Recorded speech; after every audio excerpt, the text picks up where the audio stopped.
Madam President, I shall ask consent to call the quorum be terminated. Without objection. I now ask that the Senate proceed to appear in morning business. Senators allowed to speak for up to 10 minutes each. Without objection. I shall ask consent the Judiciary Committee be discharged from consideration further of S-Res 406. The clerk will report.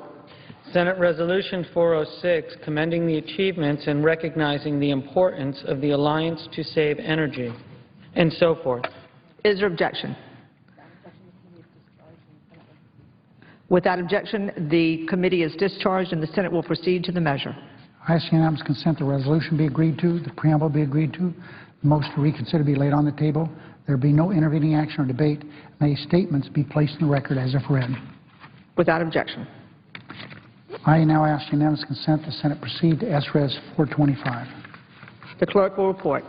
Senate Resolution 425, designating April 23, 2012, as National Adopt a Library Day. Is there objection to proceeding to the measure? Without objection. I ask unanimous consent the resolution be agreed to, the preamble be agreed to, the motion to reconsider be laid on the table, and if there are any statements related to this matter, they be placed in the record as if read. Without objection. I ask unanimous consent the Senate proceed to S-Res 426. The clerk will report. Senate Resolution 426, congratulating the Lady Bears of Baylor University, and so forth. Is there objection to proceeding to the measure? Without objection. I ask consent that the resolution be agreed to, the preamble be agreed to, the motion to reconsider be laid on the table. Without objection. Madam President, I now ask unanimous consent that when the Senate completes the business day, the Senate adjourn until Thursday, April 19th at 9:30 a.m. Following the prayer and the pledge, the journal proceedings be approved today at the morning hour be deemed expired, and the time for two leaders be reserved for the use later in the day. That the Senate resume consideration of the motion to proceed to S. 1925 tomorrow, that is the Violence Against Women Authorization Act.